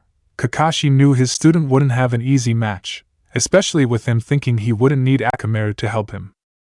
Despite his efforts, especially after the Sandame's talk, Kiba was, unfortunately, like most Inuzuka children, very headstrong and stubborn when it came to change. Change came very slowly unless something drastic happened. Swiping at her once more, Kiba was caught off guard by Samui expertly grabbing him by the wrist and slamming him down on the ground at speeds that the cocky Inuzuka didn't believe she possessed. He was up off the ground quickly enough, but before he could retaliate he felt a fist slam into his face, a harsh blow to his neck, and a flurry of other blows that landed on his sides, chest, and knees. To finish it off, Kiba felt a sharp tug on his hair before he tasted blood as a knee crashed into his face when he was forced to bend forward. Raisho, lighting palm. Swiftly did a palm covered with lighting chakra slammed into his chest and Kiba was left both breathless, burnt, and sent flying across the room before he struck a wall with a resonant thud. Ouch. Whoa, Ino commented. What was that and where can I learn it? The technique looked so simple yet its effectiveness was no laughing matter. Doubt you ever will, Ino. The teachings of Kyuumo's fighting styles are pretty hush-hush. Pretty sure that was a basic move of the nintaijutsu fighting style they teach, Enko told her. Nintaijutsu? That sounded pretty badass in Naruto's opinion. A combination of ninjutsu and taijutsu blended together to form a unique fighting style. The few in Kyuumo that know it are close to the Reikage in some form or another, even then only a select number are allowed to learn it. The style allows the users to manipulate chakra to form techniques without using hand seals. People have been trying to crack it for years without anything coming close to being as good as the original, Enko explained. Despite her talent, Enko had fought and lost pretty badly to one such user when she was a genin under her former master. The fighting style and ninja that used it were no joke. The flow of chakra around her is unique, Hinata spoke softly. It's like she's using her entire body as a weapon and using the chakra flow on it. But the flow is much different than how it normally should be. Off on the sidelines, Niji frowned at his cousin's words, but with his own Byakugan activated he had to agree that her description of the phenomenon was accurate. Sasuke himself was using his Sharingan to see the flow, but except for the movements she was pulling, his Sharingan wasn't at a level that his mind could truly understand what was going on with the chakra. Rarg! Kiba shouted a war cry as he managed to right himself from the crash. He followed up by performing one of his clan's signature techniques, Giji Ninpo, Shikyaku no Jutsu, Imitation Beast Ninja Art, 4 legs technique. You're going down, cow tits! Hearing this, Samui merely frowned and icily uttered 2 words, not cool. Oh no, Yujito knew exactly what was going to come next. This match was over. Kick his ass, Samui. Show that mutt who's the boss. Karui shouted. He's dead. Samui's gonna kill him, and the war between our village is gonna start again. Omoi rambled on until his female counterpart butt in. Will you knock it off? She's not gonna kill the idiot. Knock him senseless, sure, but not kill him. Were they in the field, Karui knew it'd be a different story, but the Reikage had given them orders not to kill any genin unless forced to. It's like you don't know her, Omoi calmly told his teammate. Watching him ingest a military ration pill, Samui made her move with speeds that put her previous one to shame. To the surprise of everyone, it wasn't towards the Inuzuka heir, but to the small Niken that was on the sidelines. Her dagger flashed out quickly and knocked away the pill Kiba had flicked towards Akamaru's open mouth, right before she plunged it into his hind leg. Earth! Akamaru! Kiba shouted, you bitch! Don't move, Samui threatened and dug her tanto deeper into the downed Akamaru's leg. The young pup whimpered and whined at the pain as he tried to break loose, but Samui had a very firm hold on the pup. Noticing the movement of his hand, Samui dug her tanto even deeper than before and muzzled the puppy with her hand in a vice grip. Drop the pill. Cursing for having been caught, Kiba, having never been in this kind of situation, didn't know what to do. His Inuzuka blood was boiling and he wanted to fight the one who injured his partner. But on the other hand, the more rational part of his mind told him that anything he did would endanger Akamaru. Drop the pill. I won't tell you a third time. Samui now had electricity flow into her tanto, and Akamaru's whining became louder and unbearable for quite a few to hear. While the Inuzuka were formidable ninja due to their unique relationship with their ninkins and the incredible collaboration techniques, their greatest strength, cliché as it sounded, was also their greatest weakness. The strategy Samui had ultimately pulled went in her favor. Alright, I give. Just stop it, Kiba conceded. Winner by forfeit, ni Samui, Hate announced. Stopping the flow of chakra, Samui lifted the small Niken and put a comforting hand on his head. Contrast to her behavior during the fight, Samui was incredibly gentle when she handed Akamaru over to the medics that come to take him. Kiba don't. Seeing his chance and seeing only red and ready to make her bleed, Kiba launched himself at her exposed back. But the Inuzuka never got his chance to land a strike and didn't even come close to Samui. Kiba suddenly found himself floating in and out of consciousness the moment his head was slammed face down on the hard floor with incredible force. On his neck he felt 5 sharp protrusions. Her speed. It's incredible. Sasuke had his Sharingan on the entire time the scene transpired, but even then he wasn't able to register the Kumo Jonin's movement. So this was the power of a Jonin. No. This is the power of a true Jonin, he corrected, realizing that the Kumo Jonin had arrived there before even Kakashi. This was the power he needed. Try that again and you'll regret it. Yujito hissed at the genin. Her eyes narrowed into cat-like slits. Ni-san! From the stand everyone saw Hiruzen standing from his seat. Kindly remove yourself from my genin. We will take it from here. The Reikage will hear of this, the woman said, but acquiesced to his command. Hiruzen frowned but knew his hands were tied. He was not as strong as he once was, but Hiruzen's mind was still as sharp. Few knew that he knew that the Ni women down below were the current Reikage's paternal cousins. And the man was not one to take slights against his family lightly. Rest assured. The boy will be punished and punished severely, much as he sympathized with the boy due to knowing how special the relationship between an Inuzuka and their Niken was. But Kiba's attack was unbecoming of a future Chunin and as a ninja in general. Kiba, you moron, Ino groaned at the boy's idiocy. Kakashi dragged the Inuzuka off the field, and, judging by the Jonin's body language, he was far from pleased with his student's actions. I can't say I blame him. Sim's brat has a right to be pissed. But damn it if that moron should use that fucking brain of his for once and think things through. What the hell does he think this is gonna do for Konoha's rep? For his clan's reputation. Enko owed a lot to Sim and hated that Kiba's blunder would not reflect well on her since he was the clan head's son. Her speed is insane. She's faster than even you, Enko-sensei. Enko forewent telling her student that if she used her seal she'd match or surpass the woman's speed. Shit! Now I remember, teammate heard Enko mutter. Seeing their looks, the woman elaborated, Ni isn't a family name, it's the name of clan in Kumo, one that has pretty close ties with the village Kage. So they're a powerful clan? Hinata asked. Enko shrugged but said they ain't as well known, but then again Kumo's always been pretty hush-hush on their clans. What I do know is that they're one of Kumo's founding clans, and the best way I can describe them is that they're Kumo's version of Konoha's Nara clan. Not as smart but just as calculating and very methodical in their wins. Oh yeah, Ino commented. Going up against someone from that kind of clan with his attitude, Kiba was screwed from the beginning. Off to the side, Karui snorted. She's obviously never met Atsui. Their step-in instructor frowned but couldn't refute the claim. Yujito's youngest sibling, and Samui's twin brother, Atsui, was different compared to the other members of the clan. Then again, the odd trait was more common in males than the females of the clan. The next bout is about to begin. Up next are Katsuchi from IWA vs. Kagaya Kimimaro from Oto. Eyes wide in disbelief, Zabuza couldn't help himself. A Kagaya. They're supposed to be extinct. A Kagaya? Weren't they the nut jobs that tried to take over Kiri and got their asses handed to them? Suigetsu asked.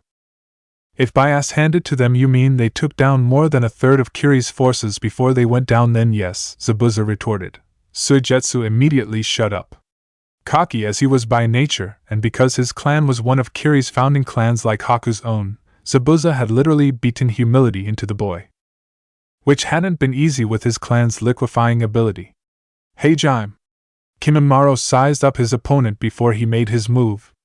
Kitsuchi on the other hand charged head-on like a bull. The boy was tall for his age but not as tall as his teammate Akatsuchi, and he was much leaner, too. And he decided to use that to his advantage over his smaller opponent. In the stands Hiruzen saw the sequence of seals, snake, ram, dog, rat, snake, tiger, and knew which technique the boy was about to be used next: Doton, Kengan no Justu, Earth Release, Fist Rock Technique. The boy brought down the rock-covered fist like a hammer on an anvil, fast, furious, and precise. Dirt and dust were kicked up and the ground caved in due to the powerful blow. From the stands the other contestants could feel the vibration of the blow, and a few were glad to have not been the boy's opponent. That thought changed when the dust dissipated and Kimimaro wasn't under Kitsuchi's fist.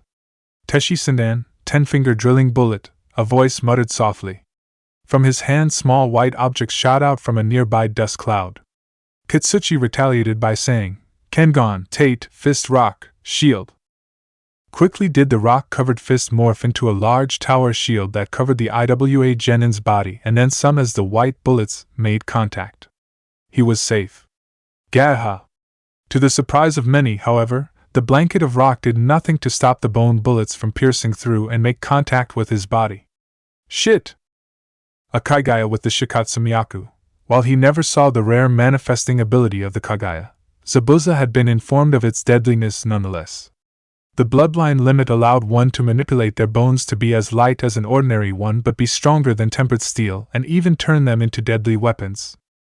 Zabuza-sensei, the man looked at his blue-haired student, the Shikatsu Myaku can be countered, right? Yeah, but not through conventional defense techniques. Zabuza wasn't going to beat around the bush. Normal defense technique weren't going to be enough to stop Shikatsu Myaku-based attacks, as was evident before them. To their further surprise, Kitsuchi's form stiffened, browned, and crumpled up into various pieces until his form was no more. Rock clone, Naruto surmised and guessed the boy had used the dust cloud to cover his strategy. It was a basic bait and switch technique Naruto had used during his pranks. It was simple but effective. But it also made one wonder where the true Kitsuchi was. The question on almost everyone's mind was answered seconds later: Doton, Mogirigaku no Jutsu, Earth Release, hiding like a mole technique. From behind Kimimaro did Kitsuchi suddenly appear and grab the Kaguya in a bone-crushing bear hug without hopes of escape. Naruto and several others frowned. The blonde gazed over at Kimimaro's teammates, and both had identical smirks on their face as though they knew what was coming next. Their looks weren't pleasant either, they were sadistic. Naruto immediately knew that something was wrong, something bad was about to happen. Karamatsu no Mai, Dance of the Large, Naruto's instincts were proven right. The stands became wide-eyed as a large amount of bone-white spikes popped out of Kimimaro's body. Dozens of them were coated red as they pierced Kitsuchi's frozen and gurgling form. A bone had pierced his throat. Kitsuchi! Akatsuchi shouted. Kuratsuchi was wide-eyed. But the boy didn't respond. Retracting his bones, Kimimaro casually got out of the bear hug and the crowd watched as the boy fell to the ground, a large puddle of blood swiftly forming under him. Proctor. This match is over, Kimimaro told a still-stunned Hate. While deaths during the exams weren't uncommon, deaths during this half were rare, rarer still for willingly killing another without a second thought. Appearing next to the downed genin, Hate placed his fingers on his neck but found not even the most minuscule response. Damn. Winner by death, Kaguya Kimimaro of Oto. Quite a few genin paled as they saw the boy's corpse being taken away by the medics. Zabuza frowned as he noticed that quite a few of the paling genin were from Konoha.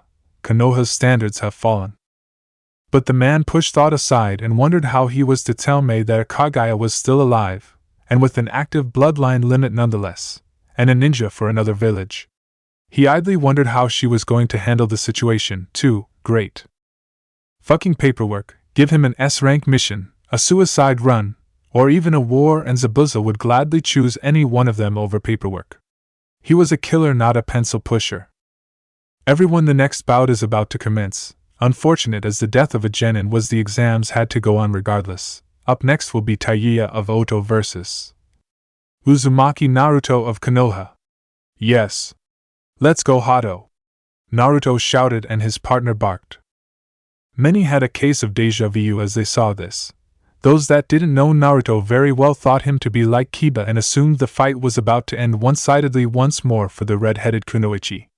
Okay, let's see what we're up against, Naruto muttered and used observe on the girl.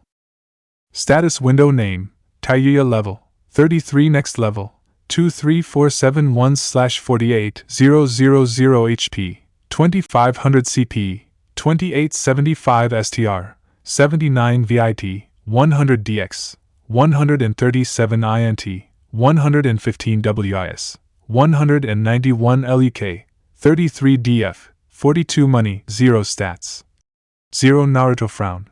Despite her level, Tayuya's stats were pretty basic, though her WIS was very high by comparison. However, what really caught his eye was the girl's special perk, Cur Seal, level 1 and 2, inactive. Naruto didn't like what he saw regarding the level 2. Level 1 of Anko's Cur Seal was trouble enough. Who knew what would happen if that second level thing was activated? If push came to shove, Naruto would be forced to use his newest skill. Hajime.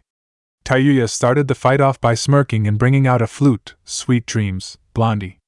Anyone that's heard my demonic flute never lived to tell about it, she bragged. Naruto merely blinked. Well, that's a load of bull. I mean, you probably train, right? So your team's likely heard it, and they ain't dead. Unless they're zombies. They're not zombies, are they? Many above couldn't help but deadpan at the comment. Hiruzen couldn't help but chuckle. Improved as he is, Naruto will always be Naruto, it seems, he mused. Some ways away, Anko and Hinata laughed while Ino rolled her eyes but had an amused look on her face. How is that he's no longer dead last but still act like such an idiot? A recovered Sakura couldn't help herself, while her Uchiha teammate was thinking the same thing. Tayuya, however, wasn't amused, cursed and looked flustered.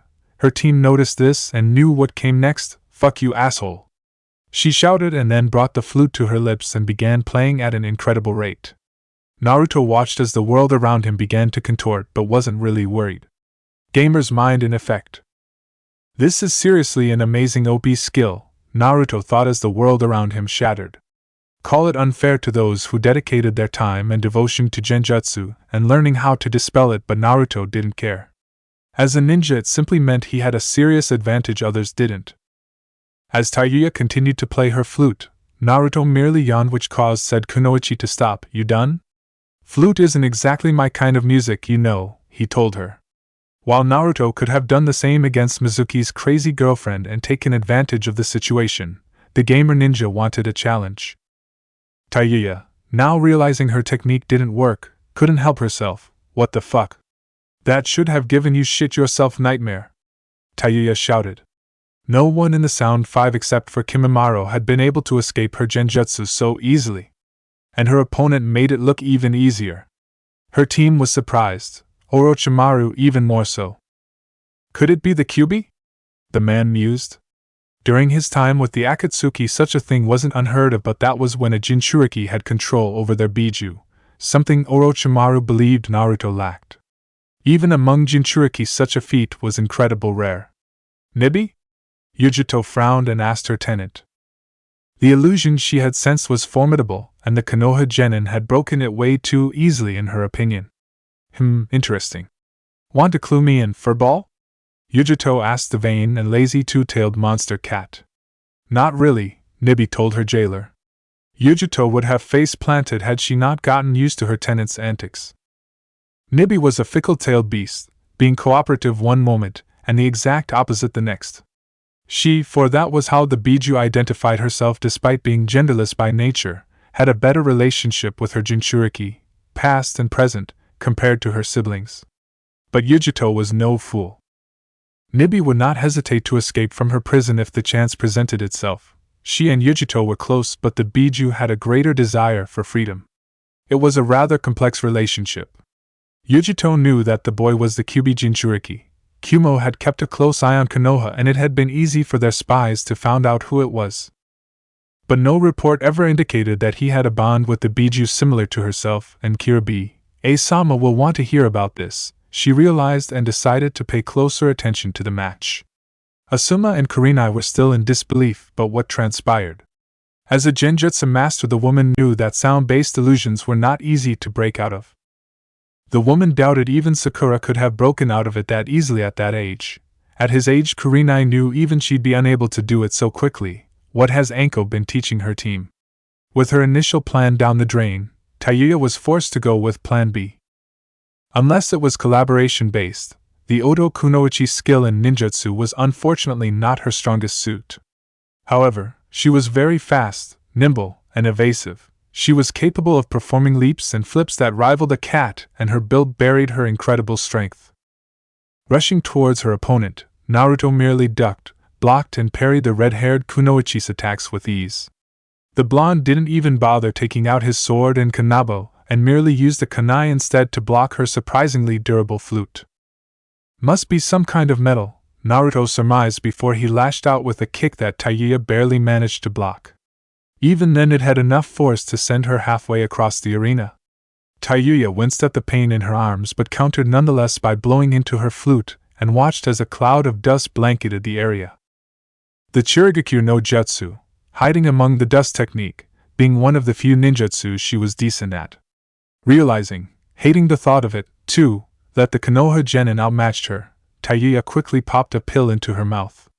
Orochimaru had been quite clear, under no circumstances was she to use the curse seal in this half of the exam.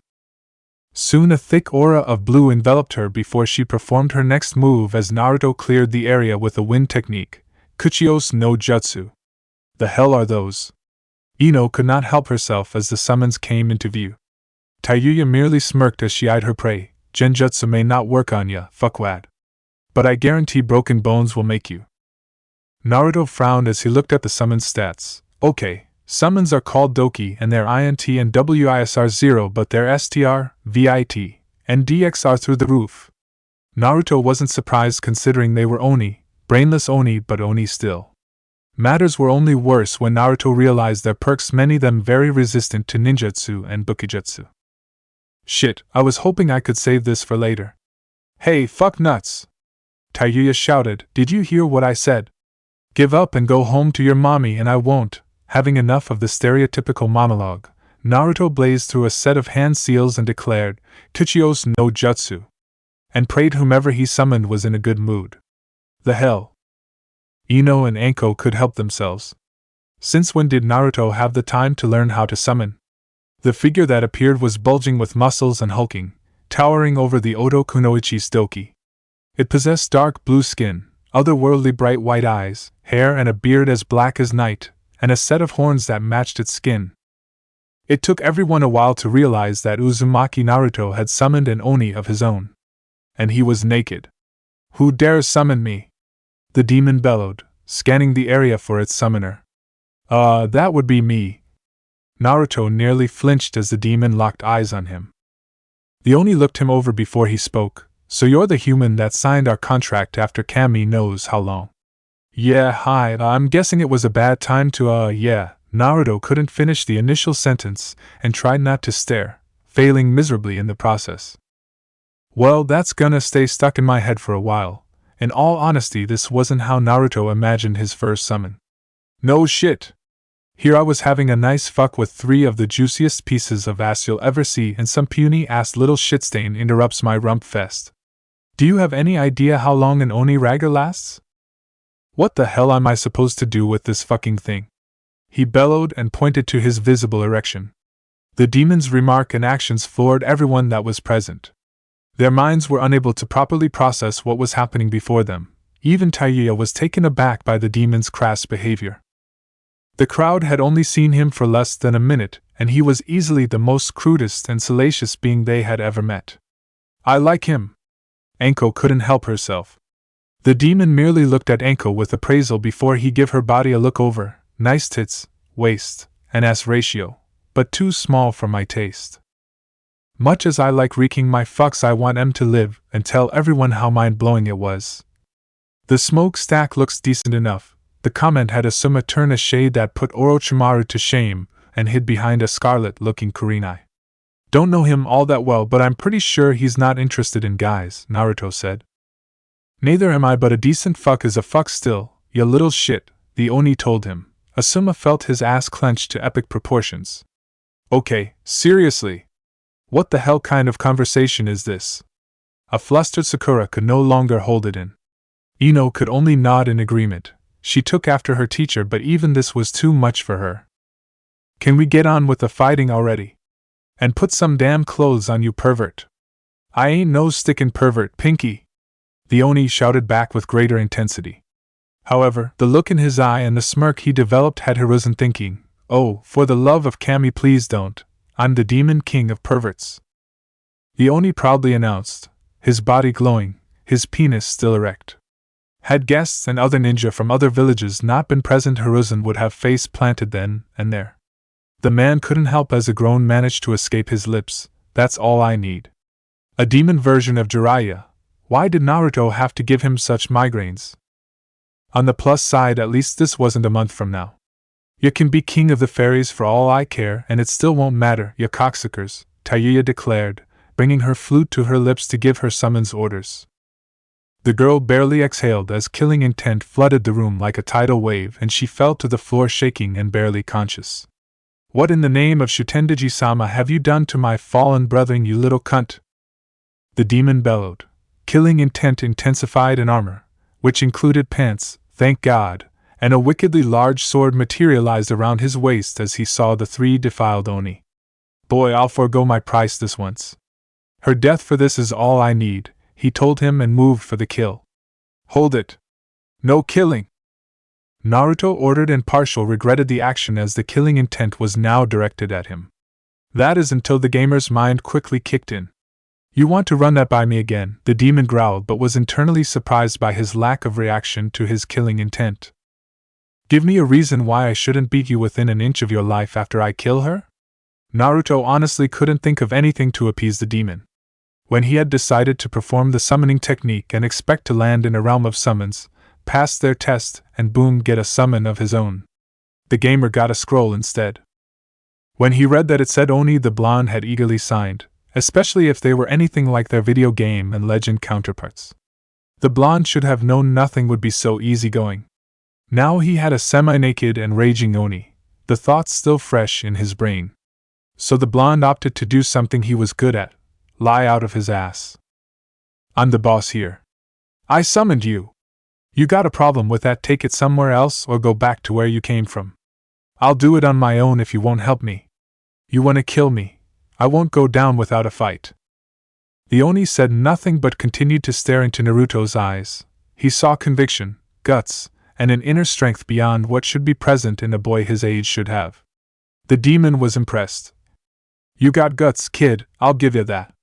Summoner or no, I'd spill him for standing in my way of my kill, but I'll let you off just this once. Gloves are coming off if you do it again, ya hear? Summoner or no, the Oni had his own code and were Naruto not the Oni clan's only summoner in centuries, even more due to the time flow difference between the two realms. Goryo was under strict orders not to kill him, at least for now.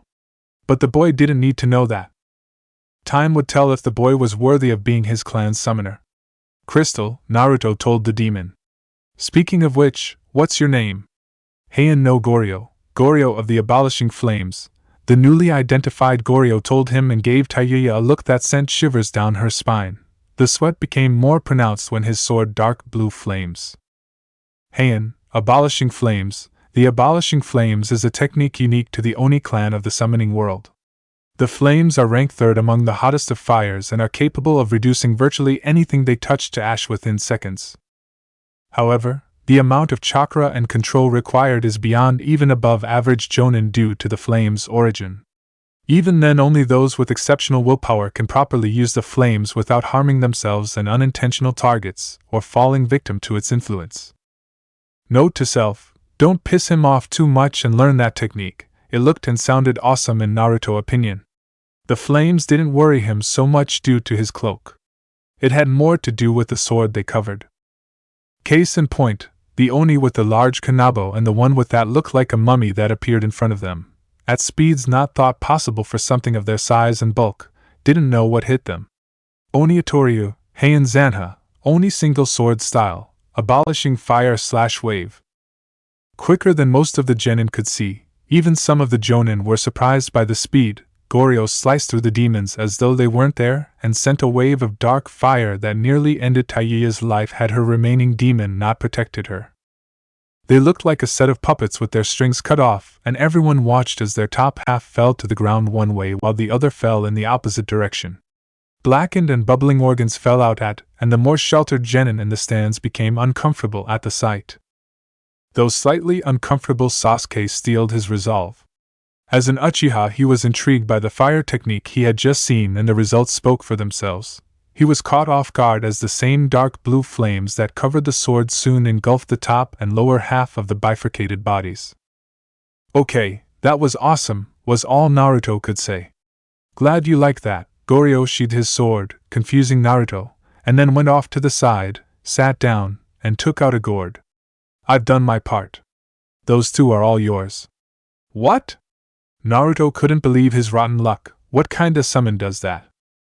Those in the stands that had summons of their own, both enemy and ally alike, couldn't help but sympathize with the boy. Welcome to the joys of being a summoner. Don't care. We only value strength and guts. Good luck earning our loyalty and respect if you have us fight all your battles for you. You gotta pass a series of tests if you wanna be our summoner. Start by beating those two without me. That Doki's a shell of what it used to be as an Oni, but even for a human it will still be tough to defeat physically. Beat it, and you'll earn a few points. If you fail, I'll end it myself and tell the others you gave it a good try. Maybe, probably not. Wow, you're a real asshole, Naruto told him. Yeah, well, I'm still pissed you took me away from my fuckfest. The demon didn't deny it and took a large swig. Well, chop chop, Nijen. Make it a good one, too. Quest alert. To become a summoner Part 1 Main Quest. Defeat Tayuya and her last remaining Doki hidden quest. Main quest completion, 4,500 EXP, plus 300 rep with Goryo. To become a summoner Part 2 Quest hidden quest completion. Failure, 165 EXP, minus 300 rep with Goryo. Possible death or crippling injury. Summoning contract becomes null and void. Accept? Yes/no. PS. Not accepting this quest will render summoning contract null and void. Knowing he had no real choice in the matter, Naruto accepted the quest. Meanwhile, Tayuya, who had been sweating like mad due to her near brush with death, along with the intense heat from the flames, couldn't help but laugh. Bad luck for you, shit for brains. Having enough of her taunts, Naruto interrupted by shouting, "Oh, go suck a cock, will ya?" Much to Tayuya's surprise, few shot back vulgarity at her. Let's get on with it already. The sooner I kick your ass, the sooner I stop hearing you spout shit at me. Hato. Arf. The Nikin barked but soon felt himself grabbed by the scruff. Nope. This fight is all you, boy. No outside help allowed, Goryo intervened. When Hato tried to break free, the demon splashed whatever liquid he was drinking into the dog's face, the contents being strong enough to knock out the Nikin within seconds. Ah, fantastic, Naruto mentally deadpanned. Okay, my partner's out for the count. My ninjutsu ain't gonna be of much help her thanks to its perks, so that leaves my weapons and taijutsu, of which one was on its last leg. However, Naruto spotted a suitable replacement. Title S Doki's Great Iron Mace. Common quality blunt weapon, durability 150/150, an incredibly large and studded club made of unknown black metal. Despite its size being twice the height of an average person, the weight of the weapon is much lighter than it appears. In the hands of a physically imposing individual, it's capable of incredible destruction, and its unique composition enhances certain abilities of its wielder. A downside to it is that most can only wield it with two hands and reduces the user's speed unless they, too, are of incredible size and possess prodigious strength. In addition, while impressive, the Oni possess even greater weapons. Attack power, 160 to 197 bonus stats, plus 35 STR during combat, plus 50% increase towards power and effectiveness towards blunt weapon techniques, decreases movement speed during combat by 15%, 50% increases towards of causing concussive status effect, 30% increase towards of causing crippling status effect requirements. Plus 110 STR empowering himself with the Kangariki, adamantine strength. Naruto grabbed and lifted the cumbersome, less cumbersome now due to his STR boost, with both hands and gave it a practice swing to the ground. Kyodai Saigasho, Titan's crushing Fang impact. The entire floor gave way, the entire arena shook and many lost their balance in the process. Off to the side, Goryo boomed out laughing. Looks like the brat may be worthy after all, he thought. He decided maybe the match was worth watching after all. Status window name, Uzumaki Naruto level, 39 next level, 11, 132/62, 400 HP, 8000 CP, 12525 STR, 166 VIT, 257 DX, 252 INT, 393 WIS, 173 LUK? Def 115 attribute points, 0 status window name, Hadamara level, 32 next level, 11, 349/38, 800 HP, 3075/3075, CP 1800/1800, STR, 74 VID, 116, 7, equals 123 DX, 117 INT, 72 WIS, 61 LUK, 38 DF, 70 attribute points, 0 status window name, Yamanaka Ino level, 34 next level, 12, 969/51, 400 HP, 1975 CP, 2375 STR, 85 VIT, 79 DX, 143 INT, 94 WIS, 215 LEK, 33 DF, 65 stats, 0 money, 795,460 Rio, $79,546, status window name, Hyuga Hinata level, 34 next level, 15, for 71/51, 400 HP, 3125 CP, 2525 STR, 53 VID, 125 DX, 169 INT, 101 WIS, 237 LUK, 35 DF, 70 money, 1,178,456 Rio, $117,845.60, stats, 0.